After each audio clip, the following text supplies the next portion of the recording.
Cash and Genti, between yards and yards before contact and yards after contact, all these sorts of, they're giving him nothing. He is getting hit constantly behind the line of scrimmage, multiple yards behind the line of scrimmage, and frankly, at this point, I think he's essentially out of the race, and this is partly due to Emeka Egbuka having a great year, Tyler Warren putting up big numbers. Tet McMillan, I think, is maybe the most talented player overall in the rookie class.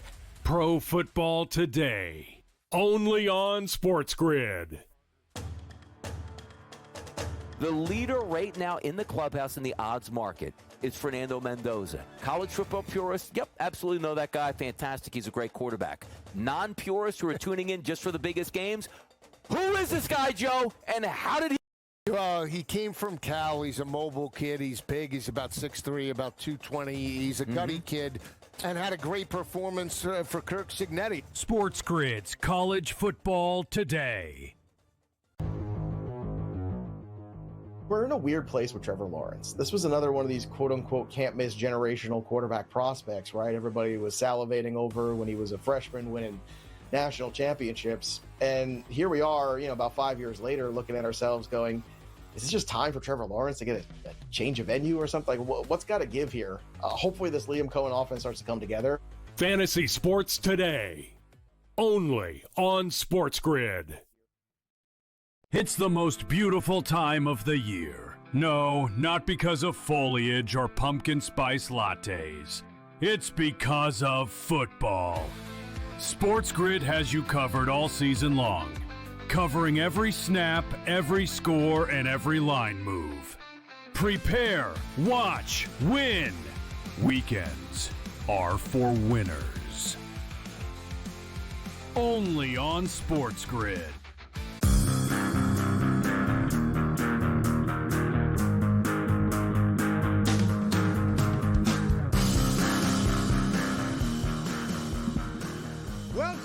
Welcome to another edition of the Carton Show. Craig Carton with the Tyrone A. Johnson, as always, over there. And just out of the gate, I know you're tuning in, you go, wait, time out, did Carton go Hollywood on us? What's with the shades inside? That's not appropriate. So I just want to establish this before we start today's show. Yeah. So I don't have to take, the slings and arrows of a hateful social media presence, which is what it is, basically. I'm blind in my right eye.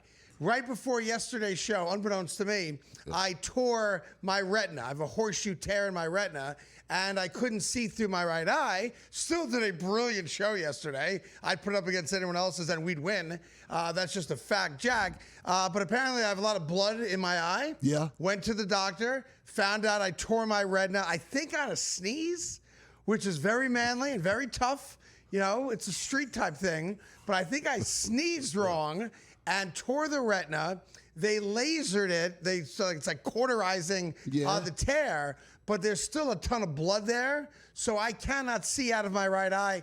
And bright lights I'm like uber sensitive to that right now. So I'm not doing this because I think I'm special. I don't like when people wear sunglasses indoors. It's one of my biggest pet peeves. But the only way for me to do the show is to wear sunglasses so that the light doesn't give me a pounding headache and force me to go home. That being said, there are those out there that think that what I've done is heroic. Some people. Working through it yesterday, not complaining, not saying boo about it, getting my ass to a doctor, getting my ass to a second doctor, having it lasered, having a doctor basically molest my eye with all 5 fingers on one hand and all 5 fingers on the other hand. It's a lot. And still getting my ass up at 5:30 in the morning and being the first to work. Some call that heroic. I just call it Tuesday.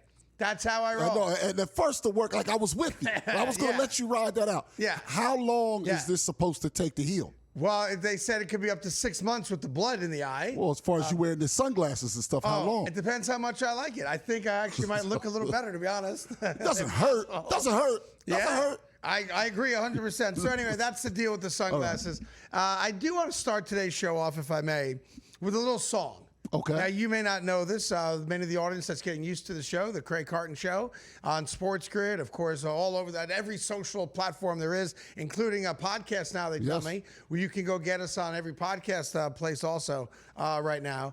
But I want to start it with song. Okay. And if you know the words, I'd encourage you to please sing along, okay? Mm-hmm. This might be unfamiliar to you being a Philly guy, but I think you'll catch on right quick. All right. Are you ready? I'm ready. And for those of you that don't know, I happen to be a trained operatic singer.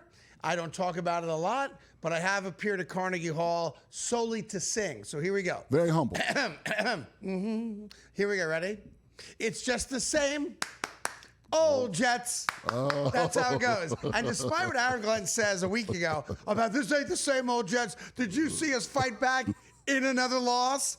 They're now 0-4 to start off the Aaron Glenn tenure as head coach of the New York Jets. And sadly, but not incorrect, it's just the same old Jets. That's what it is. They are poorly coached. Check that box. They are undisciplined. Check that box. They have no game IQ.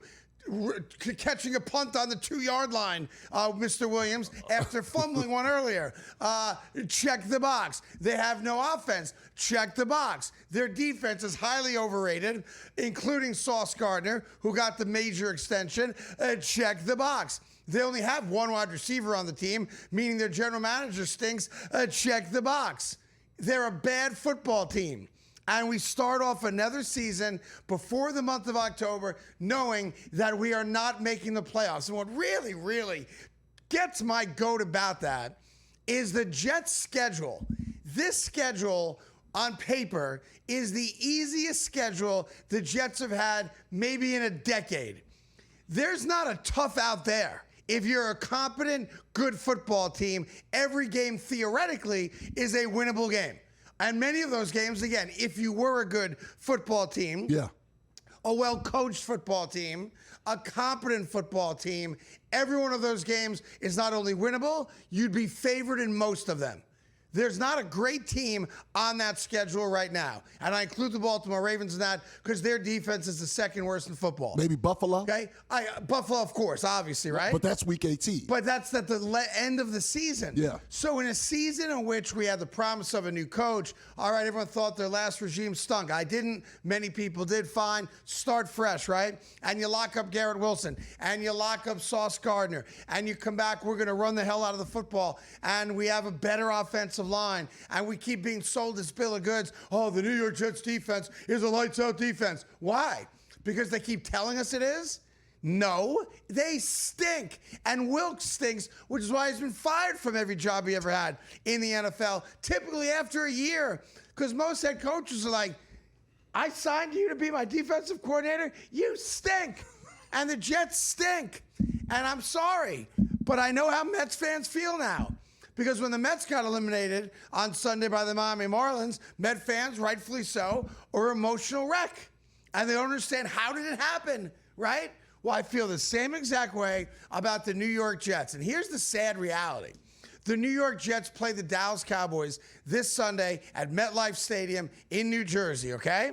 The Dallas Cowboys statistically have the worst defense in the NFL. Is that correct, That Tyrone? is correct. They are 32nd. 32nd. There's only 32 teams. Yeah. So by my math, that's the worst defense in football. It is. I speak for all Jet fans. The Dallas Cowboys have given up 40 points in, half their games this year? Yeah. Right? I guarantee you the Jets don't score 20. And that's our problem. The New York Jets bought into the nonsense that Justin Fields is a quarterback. He's not. And you could cut this and post it. I've said a million times, Justin Fields is a great guy. Justin Fields is very popular. Justin Fields is a great athlete. Justin Fields is a halfback or a slot receiver. And you saw it last night on the 4th and 1 play when the play gets broken down because nobody in the Jets knows how to block. Justin Fields forgot for a moment that he was a quarterback and did what he does best, be a great athlete and run the football. And he scored an amazing touchdown from 47 yards out. And there's not a lot of guys in the league that can do that. That's the only place I want Justin Fields to have the football on Sundays, in open space, without the concept that he's supposed to throw it. And I said it a million times. Justin Fields is an NFL player. Justin Fields does have NFL talent athletically, but he ain't no quarterback. He's not a quarterback. He never will be a quarterback in this league, but that doesn't mean I don't want him on my team, because I would put him in the slot. I would put him in the backfield, and I would find a way to get him the ball. Because in open space, he's as good or better than any other player in the league. Jamar Chase, Justin Jefferson, Derrick Henry, Zay Flowers. If you convert Justin Fields into again, I'm calling him a slot receiver because of his size. Yeah. I think you have a great football player, but he ain't no quarterback. And now here's our reality. At 0-4, even with the easy schedule ahead of them, the New York Jets are now playing for draft status. The New York Jets, unfortunately, before the calendar turns to October 1, are now playing for the best quarterback coming out in this year's draft.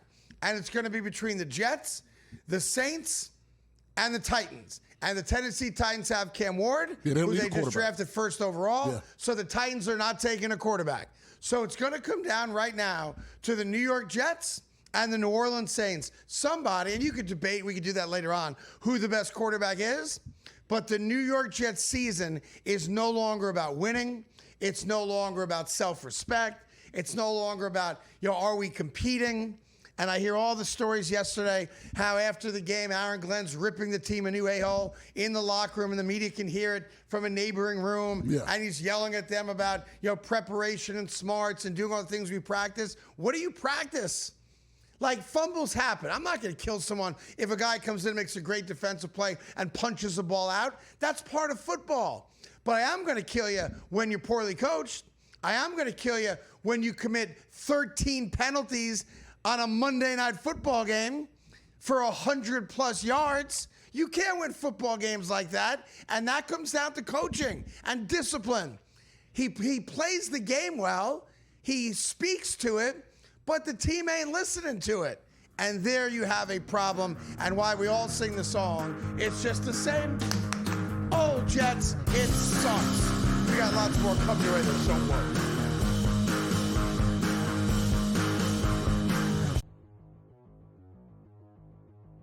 Now let's get to a player who was taken in the first round of every fantasy football draft, and thus far has produced the least points, George.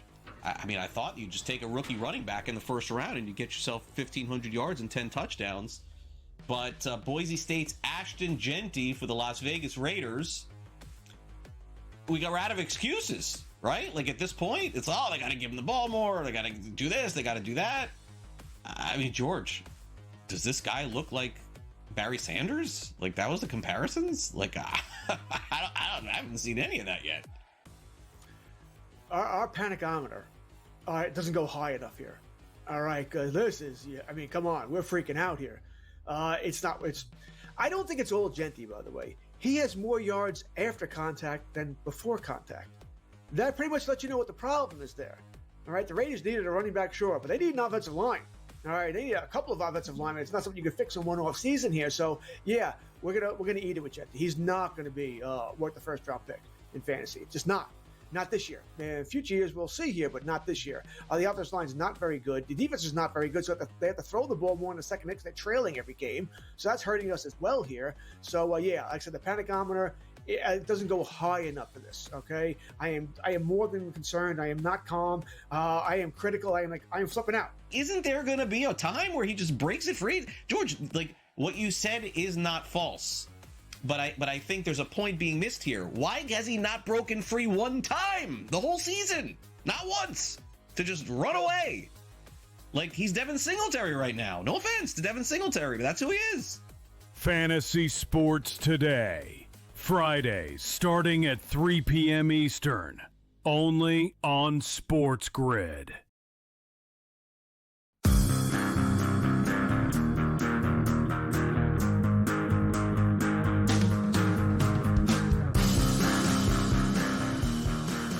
All right, welcome back to the Craig Carton Show. I'll say this: I don't know if this makes me unique or not, but I'm watching the game last night. And I see Tyreek Hill, catch that ball on the sideline, and all of a sudden people start waving the trainers over, which is obviously never good, right? And they didn't really show replays of it. Thankfully, no, thankfully, they need to show replays of that. But do you have a picture of it? So we saw it very quickly last night. His foot's going the wrong way. Yeah. Always a problem, right? Yes. I'm not a Yeah. doctor. I do play one on TV. That's, in my opinion, probably not good right there. It's probably, most likely. that looks, the odds. That looks really painful, Yeah. to be honest. Hurts a little bit. Like, I know I'm blind in one eye, but I'm doing better than that guy right there. Yeah. But in any event, so you can see, like, his foot's going in the wrong direction. Yeah. He dislocated the knee. Yeah. He apparently tore all the ligaments, the meniscus, all that stuff. Yes. It's going to require multiple surgeries. He will not be ready to start next season. No. And he's in for a long, long rehab. And for a guy whose game is built on speed, and he's 30 years old, that calls into question, the future of his, storied career. One of the best wide receivers of his generation. No doubt about that. It also is a $30 million injury. Yep. Because his contract ain't guaranteed for next year, and it was $30 million, and now there's no guarantee he's even going to play. So for a guy that clearly has some financial issues pending because of all the children he has and all the women that are demanding child support for those children, Tyreek Hill's going to need a job, right? Whether it's doing what we do or having a podcast or something. But Tyreek Hill needs to play more football just financially.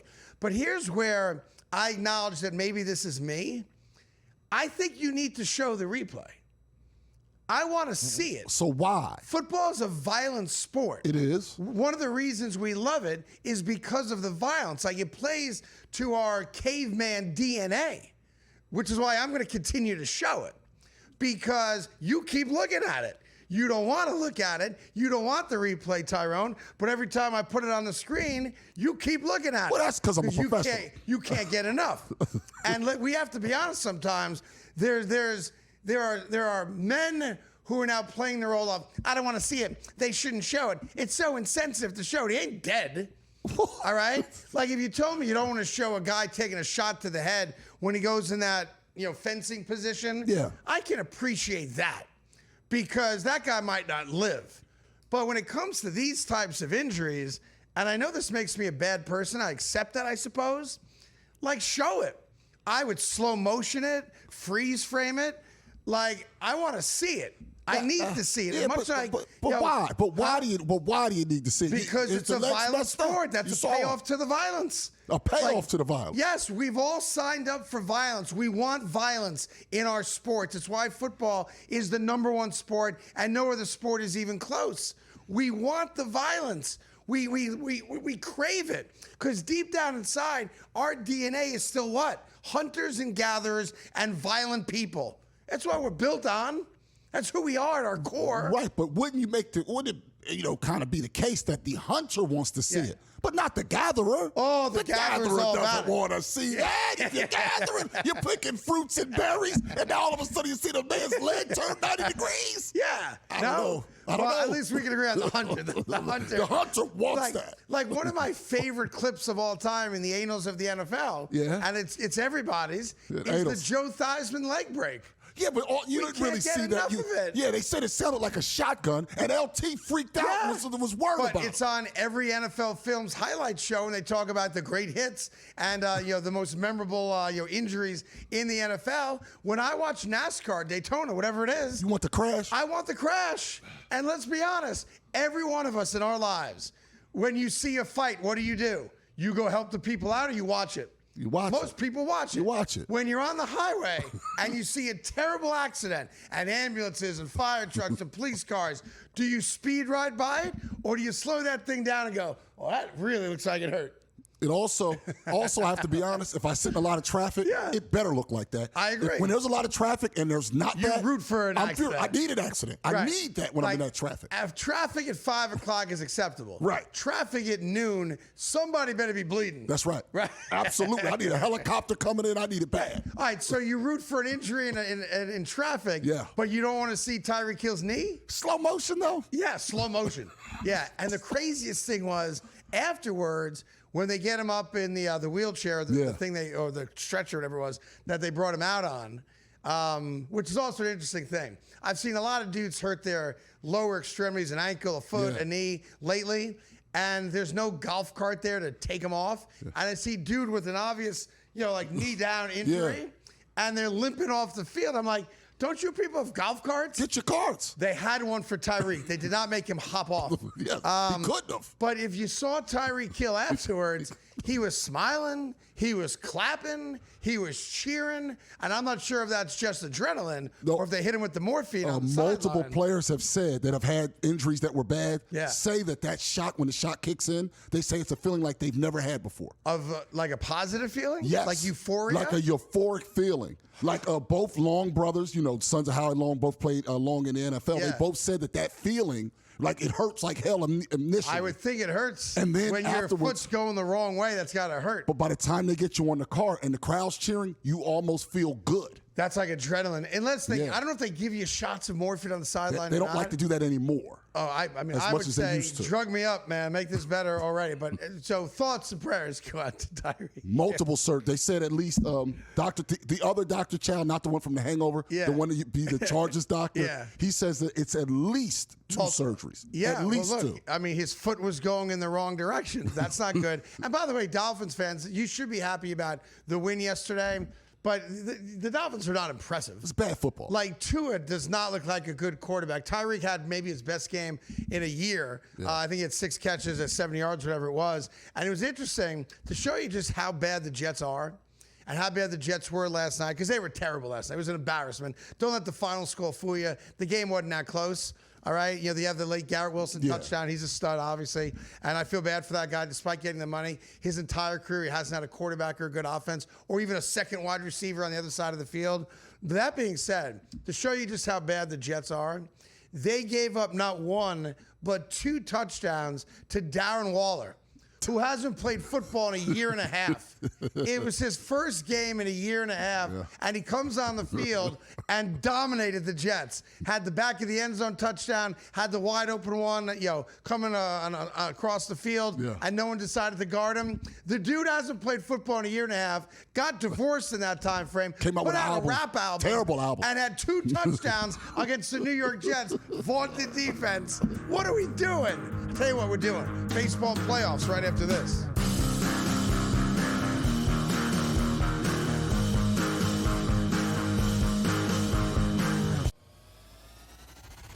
Ashton Genty, between yards and yards before contact and yards after contact, all these sorts of, they're giving him nothing. He is getting hit constantly behind the line of scrimmage, multiple yards behind the line of scrimmage, and frankly, at this point, I think he's essentially out of the race, and this is partly due to Emeka Buka having a great year, Tyler Warren putting up big numbers, Ted McMillan, I think, is maybe the most talented player overall in the rookie class. Pro Football Today, only on SportsGrid. The leader right now in the clubhouse in the odds market is Fernando Mendoza. College football purists, absolutely know that guy. Fantastic. He's a great quarterback. Non-purists who are tuning in just for the biggest games, who is this guy, Joe, and how did he get here? He came from Cal. He's a mobile kid. He's big. He's about 6'3", about 220. He's a gutty kid and had a great performance for Kirk Signetti. SportsGrid's College Football Today. We're in a weird place with Trevor Lawrence. This was another one of these quote-unquote can't-miss generational quarterback prospects, right? Everybody was salivating over when he was a freshman winning national championships. And here we are, about 5 years later, looking at ourselves going, is it just time for Trevor Lawrence to get a change of venue or something? Like, what's got to give here? Hopefully this Liam Cohen offense starts to come together. Fantasy Sports Today, only on SportsGrid. It's the most beautiful time of the year. No, not because of foliage or pumpkin spice lattes. It's because of football. SportsGrid has you covered all season long, covering every snap, every score, and every line move. Prepare, watch, win. Weekends are for winners. Only on SportsGrid.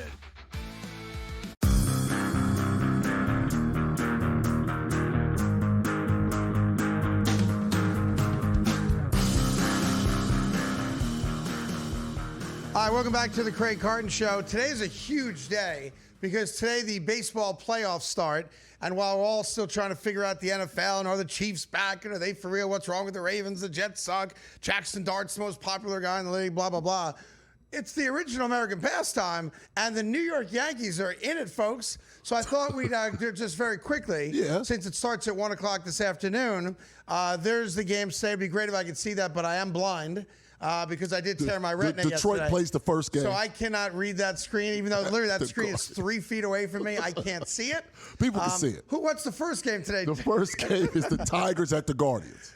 The Detroit Tigers at the Cleveland Indians? At the Guardians. Guardians, I apologize, excuse me. I was just, and Detroit had that massive, they basically cratered their schedule the last 2 months and let Cleveland jump all the way back in.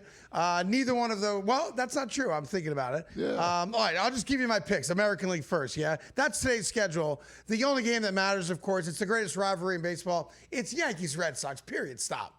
Like, if you can't get excited about Yankees-Red Sox, it'd be like Dodgers-Giants. There's something wrong with you. You're completely correct. And this is great for Major League Baseball. Right out of the gate, you get the greatest baseball rivalry of all time. Yankees-Red Sox. Today, tomorrow, if needed, on Thursday, all at Yankee Stadium, okay? So, obviously, I'm a New York guy. I don't like the Boston Red Sox, but I'm going to be completely objective about this, all right? On the American League side, here's my predictions, okay? Okay. The New York Yankees will advance to the ALCS, okay? Okay. In the ALCS, the New York Yankees will face the aforementioned Cleveland Guardians. Wow, that would be an upset. Be a big upset because neither one of them are the 1 seed, obviously. Mm-hmm. They're both playing today. Neither one of them are the 2 seed. Cleveland's one of the hottest teams in baseball. They are. To come back from 15 and a half games down midsummer to get into the postseason. I don't sleep on hot teams. I try to only do it with hot girls. That's my wife. What's up, Kim? Love you. All right. So I think you have a Yankee Guardian ALCS, and the New York Yankees, unlike the year of the midges, the New York Yankees prevail. They beat Cleveland. They don't need Jabba Chamberlain to do it. And the New York Yankees will be in the World Series for the 2nd consecutive year. And they have the better manager anyway, Aaron Boone. On the National League side, I know everyone wants to go chalk. Oh, how do you not pick the Dodgers? How do you not pick Milwaukee? I don't pick either one of them teams. It pains me to say this, but the Philadelphia Phillies will be in the NLCS. They're the 2 seed. They are. All right, they get a little bye action early on, and they will play in the NLCS the San Diego Padres. Another upset. I picked the Padres back in March on FS1. You can go check the tapes on it, and I'm not going to turn my back on them now. That's an upset. Not to have the Dodgers in the NLCS, obviously. The Dodgers have the Cincinnati Reds in the first round. I know a lot of people are high on the Cubbies and PCA. Cubs are a nice little story, but not good enough to get there. Phillies, Padres, NLCS. And your Philadelphia Phillies will make it back to the World Series. That's right. It is a Yankees-Phillies World Series, much like it was in 2009, the last time the Yankees won a World Series. And much like back then, we get the same results. Oh, come on. The New York Yankees are World Series champions, and they will dispatch the Philadelphia Phillies in a 6-game series, and there'll be a parade at the Canyon of Heroes. You can book it now. The New York Yankees, once again, on the top of the heap where they belong as the best team in baseball and World Series champions. And Aaron Judge can then be celebrated as an all-time great Yankee. Look at this graphic. Aaron Boone, an all-time great manager for the Yankees. And look at the celebration. They got you in there with look your at Greggy, right there in the middle of the whole thing. Right there with Judge and your boy Boone. Hanging out, popping champagne. Remember, the only thing missing from Aaron Judge's storied career, because he's already a first ballot Hall of Famer, as a multiple-time MVP and all the home runs, is the trophy. He's got every other award and accolade a player could have, but he will never be regarded as one of the great Yankees of all time until he's got a trophy. You have to get a parade in the Canyon of Heroes, or you can never be mentioned in the same breath as Mantle and Berra and DiMaggio and Jeter and Mariano and all those guys. It's why, as much as we all love Don Mattingly, if you're of a certain age, absolutely, Don Mattingly is never mentioned in the same breath as the late 90s New York Yankees and obviously the 50s or 20s, because he never won a World Series. Not his fault, but that's his stock in life. Aaron Judge has been a great player. one of the best, if not the best players in baseball since he came into the league. But Aaron Judge needs a World Series if he wants to be regarded as one of the great Yankees of all time. And the good news for him is I'm never wrong. Craig Stradamus is back, and the New York Yankees will beat the Philadelphia Phillies in the World Series in 6 games, and then Aaron Judge becomes one of the great Yankees of all time. Lock it up.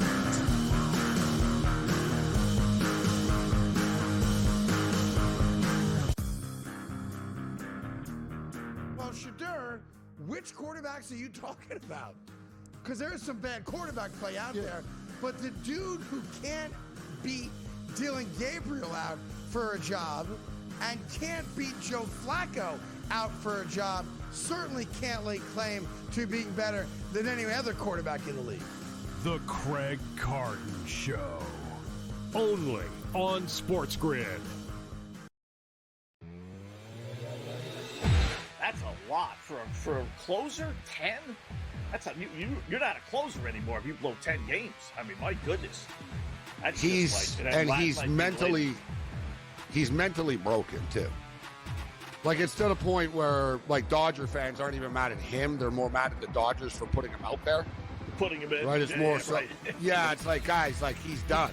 In-game live, only on SportsGrid. Major League Baseball has decided it is time to put balls and strikes not just in the hands of the umpires, but also the robot umpires, as they say. The ABS system is now officially in place starting next season. Now, keep in mind, they're not just throwing this out there. They have used this at the Arizona Fall League, and they've also used it at different levels of the minor leagues as well. Newswire, only on SportsGrid. Everything changed at that point. They went and got Jonquil Jones, and they really had that triple threat monster team. That second year they lost in the WNBA Finals, 3-1 against the Las Vegas Aces. Year 3, they finally get over the top hump. You can question whether they should have won the title with that foul call late in Game 5 that sent Breanna Stewart to the foul line. Betting above the rim, only on SportsGrid.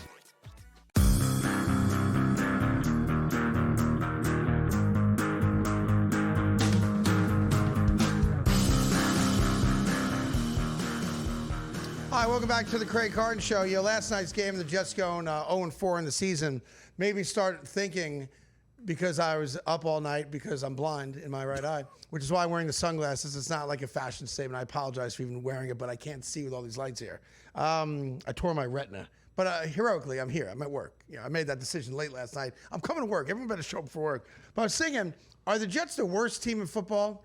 You could say historically they're in the conversation for sure as one of the worst franchises of all time. And I got to thinking, we always rank who's the best, who's the top 5 of this. Well, I do too. Who's the, we do it tomorrow. Right. We do our power rankings, top 5 teams, top 5 quarterbacks, and all that jazz. I thought today we'd have some fun, considering the New York Jets' embarrassment last night. And by the way, the Cincinnati Bengals' embarrassment last night. What the hell was that? Yeah, and the Broncos didn't even look all that great, but they showed up and won by 30 against Browning and the Cincinnati Bengals. And I'm starting to think that there's going to be a major coaching change in Cincinnati in the very, very near future. Yeah, it's time. That dude hasn't won anything. And I know it's not his fault that you don't have Joe Burrow, but someone's got to go there because Joe Burrow gets hurt every year. And you didn't contemplate that when you built your roster? Silly. You're trying to figure out, all right, who's going to be a competent backup quarterback? Even the Jets have Tyrod Taylor. Yeah, he's a competent backup quarterback. Marcus Mariota went to Washington. He was a free agent. He's a competent. Right, he's a competent Even Mac backup. Jones won a couple games for San Francisco. Yeah. But Cincinnati was like, nah, we don't need a backup quarterback. Yeah, but your quarterback gets hurt all the time. Don't you think you should get a better alternative than Browning? Nah. But he won a couple games for us last year and almost made the playoffs. Yeah, but he ain't good. He's got a hot girlfriend, I'll give him that, but he's not a good quarterback, which is why I keep going back to the reality that if the Bengals think they have any shot of making the playoffs this year, I don't think they do. But if they think they do, I would call the New York Giants up. And I would ask for either Russell Wilson or Jameis Winston.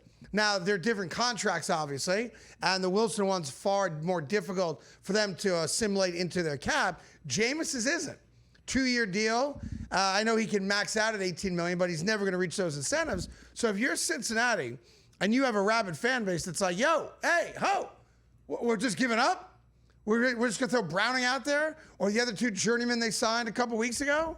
Why not go get a quarterback that was actually on an NFL roster that can still play a little bit? Yeah, and it would only cost them $4 million guaranteed. It'd be $4 million for Jameis. For Jameis, yeah. So to me, million. if I'm Cincinnati, I'm not winning a Super Bowl with Jameis Winston, but I might have played better last night against the Broncos. Yeah. I might be able to win some games against the Cleveland Browns and the Pittsburgh Steelers. So I'm shocked, by the way, that the Cincinnati Bengals are just going to go with this status quo with Browning. And I forget the other 2 journeymen they brought in. Yeah, Mike White was one of them. Yeah, Former Mike Jet. Effin White. Like, come on, man. Former Jet. The guy threw a touchdown pass for the Jets. We think he's the best thing since sliced bread. And what was there before sliced bread? Just bread, I guess. Yeah. But in any event, I decided to come up. Like, who do you think first? Just out of curiosity. Yeah. Like, whoever invented slicing bread. Yeah. Why? Like, bread and, like, just grabbing bread and ripping it off with your hands got old. It got tiresome. They discovered cold cuts, and they're like, well, this doesn't make any sense at all. I need to put it on something. No. What he created was slicing it to sell it. People were slicing bread far before that. They were? They would get the whole loaf, and then they would slice it. I'm not sure about that. Yes, they were. You don't know that. Yes, they were. You can look at it. No, I think somebody invented sliced bread like at a deli. And put it in a container so that people can have it. They sliced bread. I think we were just all like ripping the bread, loving it. Like, oh, the bread's delicious, ripping it. In 1905, no one thought, why don't we slice this bread? They're just eating it like an animal. I think so. Just picking up the whole loaf. Yeah, that's what I would have done. And then along comes some guy who thinks he's got a better way to eat the bread. When was the knife invented?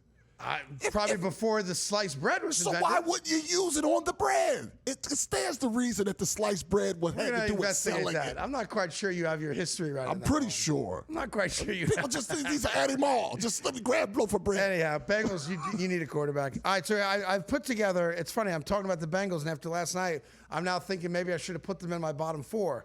I guess if I was doing a bottom 5, they'd probably make it. They did not make my bottom 4, but let's go. All right, number 4, 4th worst team in all of football. They will always be in my bottom 4 because they don't have a quarterback, and it's the Carolina Panthers. Everybody thought 2 weeks ago when they dropped the 30 burger on Atlanta, oh, you see, Carton's wrong. You see, Bryce Young, that's a good quarterback right there. I mean, it's brutally bad. It's bad. They're a bad football team. Dave Canales might be a good coach. He's supposed to be a quarterback whisperer. Go get him a quarterback and he can whisper in his ear. Bryce Young ain't a quarterback. He's not tall and enough. The sooner they realize that, the better off they'll be. Again, he might be a good football player, but he's not a good quarterback, which is why Carolina will never get out of my bottom 4. And this week, they're in 4th place, and that's only because they won 2 weeks ago, okay? And they're not 0-4. All right, number 3.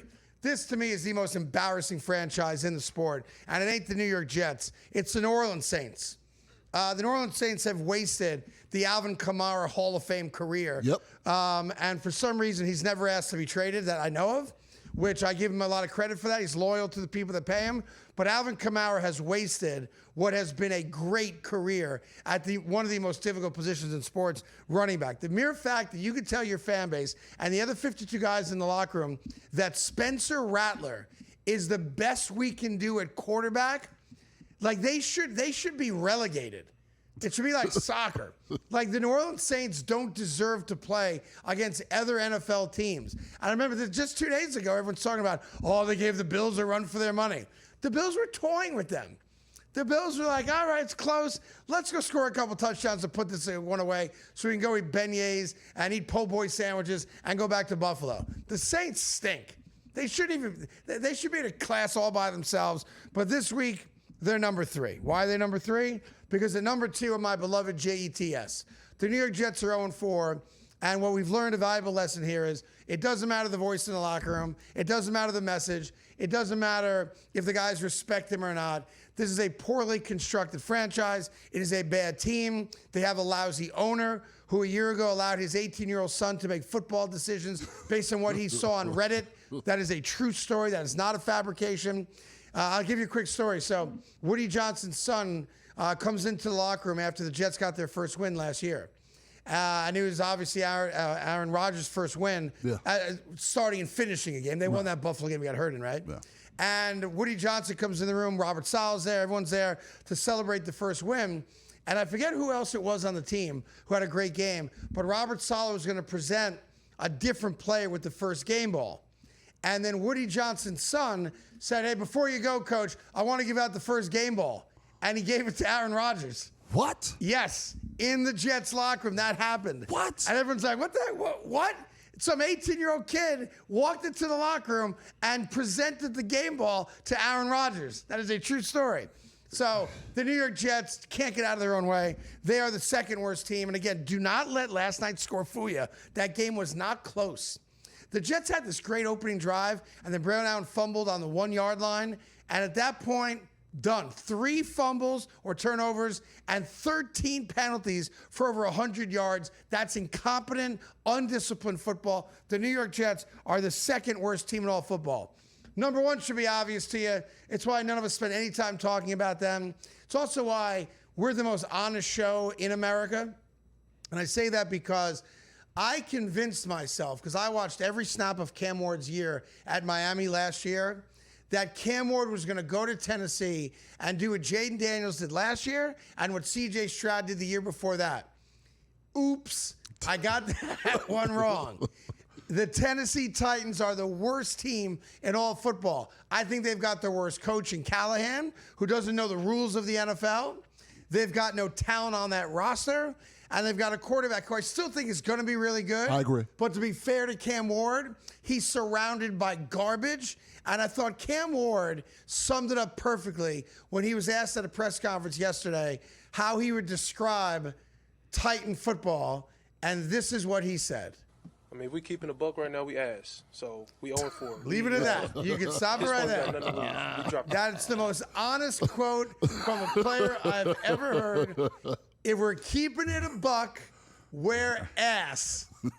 Yeah. Well said. They are. That's the kind of honesty I want in professional sports.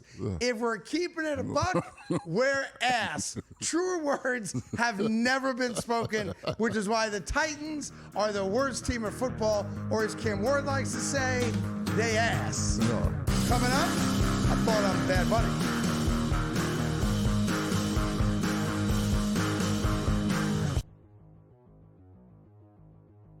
Now let's get to a player who was taken in the first round of every fantasy football draft, and thus far has produced the least points, George.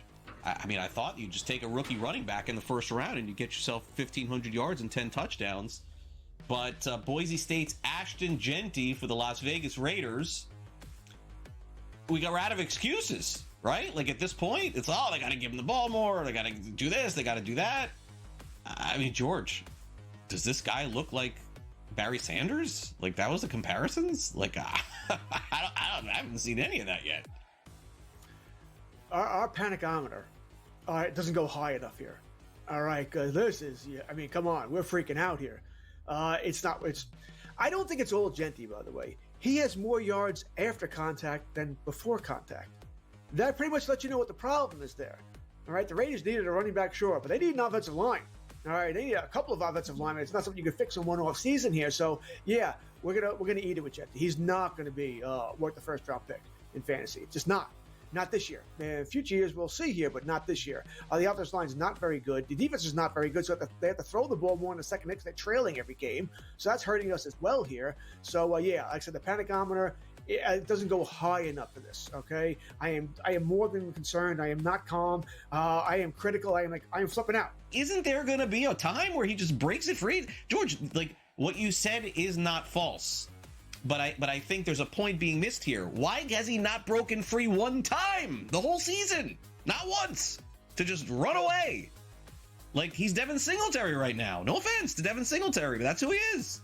Fantasy Sports Today. Fridays starting at 3 p.m. Eastern. Only on SportsGrid.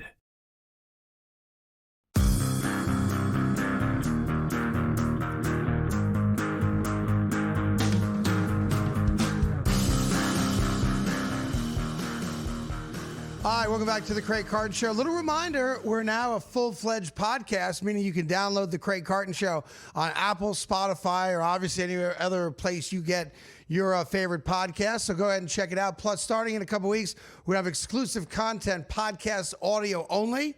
So we appreciate you subscribing, downloading it, and Tyrone's got to pay the rent. So if you don't, he'll be out of a job in a couple weeks. That's right. So do him a solid and go to your favorite place where you get your podcast and download the Craig Carton podcast. It's free to download it, and you get an extra special exclusive content to the podcast only. So we appreciate you doing that. I'm being told a lot of people have already done it, so thank you very much for doing that. That's By cool. the way, if you were to take a quick guess, 4 weeks into the NFL season, what jersey over at Fanatics, our buddies at Fanatics, is the #1 selling jersey in the NFL? I would think Micah Parsons. Micah Parsons' Green Bay jersey. Yeah. By the way, I said the same exact thing yesterday when I saw it. Micah Parsons is not #1, and I thought that was a no-brainer that Packers fans would go crazy buying it up, holiday gifts, fandom and all that stuff. No, Micah Parsons not #1. Want to take another shot at it? Yeah, let me think. I'm going to say going into the season, the MVP, Allen up in Buffalo, I feel like that Josh Allen? Yeah, Josh Allen. Yeah, the only reason I'd push back on that is they've already got the Josh Allen jersey. Now, maybe if it was like one of those color rush jerseys or one of those alternatives, I could see that one. But no, Josh Allen is not the #1. One more, I'm going to go with the Super Bowl MVP because they did release a new jersey. Saquon Barkley, Jalen Hurts. Yeah, I'll go with those guys. Philadelphia. By the way, Philly Rabid fans, they buy jerseys every single year. And they came out with a new one, like Kelly sheep Green and all that. No, not #1. Yeah. This I'm actually somewhat surprised by this because he's only played a single game in his NFL career. The #1 selling jersey right now over at Fanatics is Jackson Dart. Really? He played one game. The Giants won it. Now, obviously, New York's the biggest city in America, but not everyone in New York's a Giants fan. You got your Jet fans, your Bills fans, and your Cowboys fans, obviously, right? But I just want to remind people that Jackson Dart, good-looking kid, yes. Great personality, yes. Yeah. Rah-rah kid, yes. Undefeated, sure, why not? Yes. The future of the Giants certainly seems that way, yes. All these are good things. Pop, pop, pop, pop, pop, right? Even, I thought this was great. I didn't know it until after the game. Jackson Dart had one of the all-time great trolling moments in recent memory in the NFL.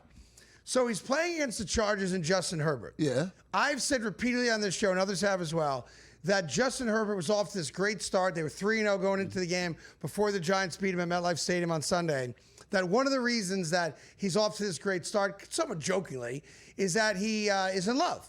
He's dating Madison Beer. I don't know what she's been in, but apparently a very well thought of actress who's also very attractive, right? Yeah. I don't know what she's been in. I think she's a singer. I don't know what she does, but he's all of a sudden dating Madison Beer or Beers. Is it Beers or Beer? Beer. Madison Beer. One beer. And it's all good, right? Yeah. And he's playing his ass off because she's hot. That's the theory, right? Yeah. So Jackson Dart, in one of the great trolling moments of all time, and again, I didn't know it before the game. I found out after. I wish I knew it beforehand, all right? I would have thought the Giants would win the game if I knew this. He was asked, who's your secret crush? Like celebrity crush. Like if I asked you, who's your celebrity crush? Mine's always been Megan Good, actress Megan Good. Never heard of her. Okay. Well, I don't know. All good. All right, let's go. I thought it was Lotto. Okay. We'll go Selma Hayek. Okay. Salma Hayek? Yeah, okay, you know who that is. I know Salma Hayek. All right. Yes. I know who Megan Good is. I'm going to look her up, though. You like it? Mine's Halle Berry. Fantastic. And he used to be Pamela Anderson before she got old, okay? All good. I'm a little bit older than you. Okay. I'm just being honest. Yeah, I got you. When she was Pamela Anderson, hello, how you doing? Yeah. Now it's like, can you put makeup on? Yeah, it's there for a reason. She says no. she says no. So anyway, Jackson Dart said that his secret celebrity crush was Madison Beer. Wow. Knowing that Justin Herbert's dating her. Wow. That's why Jackson Dart is the favorite dude in New York right now. Yeah. The most popular athlete, not named Aaron Judge right now, in New York. And why I should have known that, and I should have known that the Giants were going to beat the Chargers because Jackson Dart trolled Justin Herbert in the best possible way. I love it. I'm not pro-violence, but Herbert lost the game.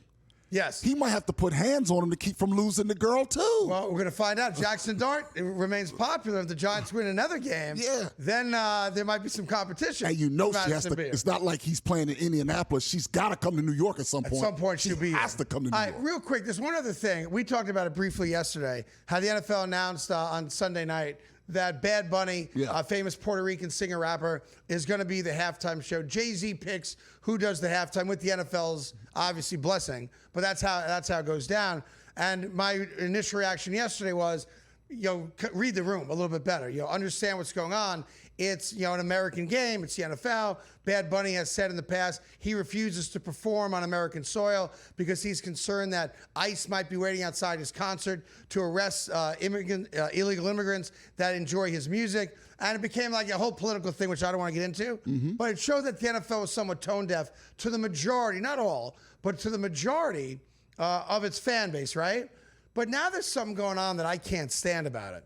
There's organized protests now where people are trying to convince other people, let's all boycott the halftime show of the Super Bowl, which is about the dumbest thing I've heard in a long time. When we're sitting on our couches, one hand down our pants, one hand on a cold beverage, and our third hand on a plate of nachos, right? We're watching the Super Bowl. 5-hour pregame, we're watching all of it. At halftime, yes, many of us run to the bathroom. It's the single biggest flush in this country at any other time of the year. But we're not going to turn the broadcast off for political reasons or because the NFL's tone deaf. Right? Of course not. I think it was a bad choice. I'm also not that familiar with a lot of his music. None of it is, I guess, in the English spoken word. It's all Spanish. I'm fluent in Spanish, and I don't know a lot of his songs. I know he's a global icon and star, and I appreciate that. I don't love what he had to say about not performing in America, but that's his decision to do it. But when I'm watching the Super Bowl, I'm not turning it off. Of course not. And you're trying to convince people to turn it off like it's going to have some kind of impact on the NFL, the advertisers, or the network.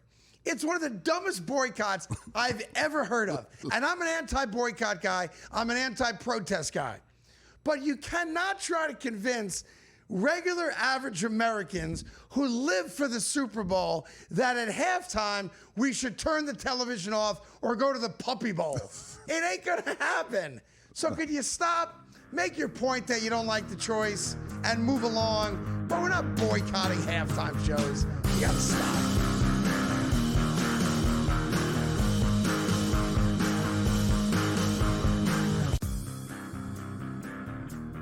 Well, Shadur, which quarterbacks are you talking about? Because there is some bad quarterback play out there, but the dude who can't beat Dylan Gabriel out for a job and can't beat Joe Flacco out for a job certainly can't lay claim to being better than any other quarterback in the league. The Craig Carton Show. Only on SportsGrid. That's a lot for a closer. 10. That's you're not a closer anymore if you blow 10 games. I mean, my goodness. That's he's mentally broken too. Like, it's to the point where, like, Dodger fans aren't even mad at him; they're more mad at the Dodgers for putting him out there. Putting him in, right? It's more so. Right. Yeah, it's like, guys, like, he's done. In-game live, only on SportsGrid. Major League Baseball has decided it is time to put balls and strikes not just in the hands of the umpires, but also the robot umpires, as they say. The ABS system is now officially in place starting next season. Now, keep in mind, they're not just throwing this out there. They have used this at the Arizona Fall League, and they've also used it at different levels of the minor leagues as well. Newswire, only on SportsGrid. Everything changed at that point. They went and got Jonquel Jones, and they really had that triple threat monster team. That second year they lost in the WNBA Finals, 3-1 against the Las Vegas Aces.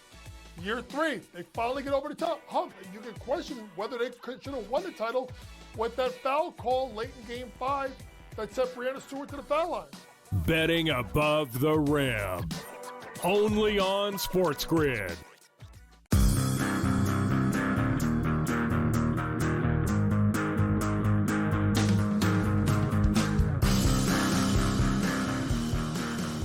Hi, welcome back to the Craig Carton Show. We'll end it with some news and notes. Penn State in battle with quarterback Drew Aller. Yeah. He's not a good quarterback. Let's be honest about that. He's not going to the pros. I can also tell you that. He went viral yesterday, not because of the bad interception against Oregon in double overtime that cost the Nittany Lions the game because they're frauds.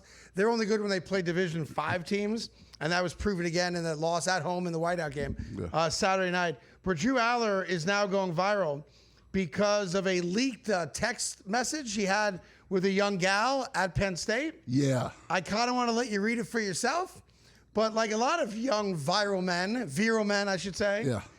He wants the pictures. Yeah, directly. Directly. He's like, look, he tells her what he wants her to do when she comes over. Yeah. And while he's at practice, he also wants pictures. And when she's like, dude, you're being kind of a forward, he goes, that's how I roll. Like, he didn't even say, my bad, I thought we had it like that. None of that. He just like, look, that's how I roll. And if you're not going to service me, I'm sure I can find someone else on this campus that will. That's what he's basically saying. But you should slow your roll until after the Oregon game, no? Yeah, a little bit. Because that dude was talking smack like he was going to beat Oregon. Yeah. Like, you can't talk smack at Penn State when you beat the Fashion Institute or when you beat Villanova. Like, that's not the time to bow out your chest and flex. No. Beat Oregon during the whiteout game and then flex all you want with sorority girls. Yeah. And now that it's out there, bad luck. It's going to be bad luck for it, but the backup will be there. Don't worry, I'd have won. If I was in there, no doubt, I'd have won. That's a bad luck, bad luck. Number two, apparently Micah Parsons was upset that Jerry Jones didn't call him after the trade went down between Dallas and Green Bay. And Brian Gutekunst apparently did call Taylor. He was part of the trade over to Dallas. And I don't know, I think Micah brought it up like to try to make Jerry look bad, but why would that make Jerry look bad?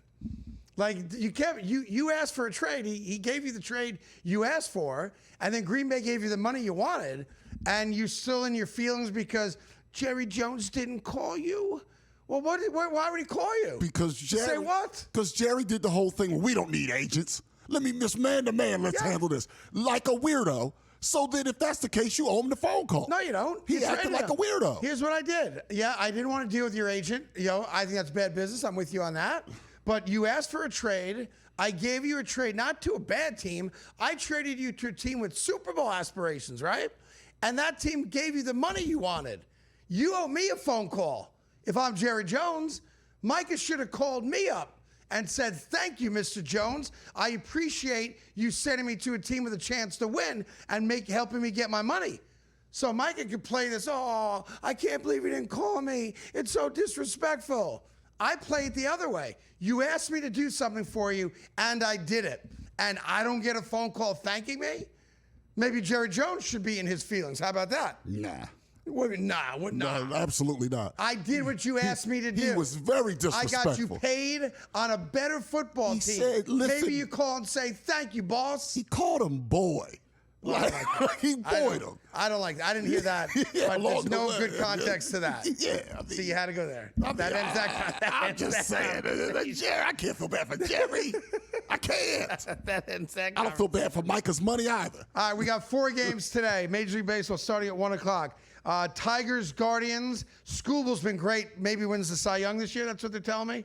Against Williams. Not going to pretend like I know who he is. No idea. Yeah. That being said, I like Cleveland. There you go. I like Cleveland.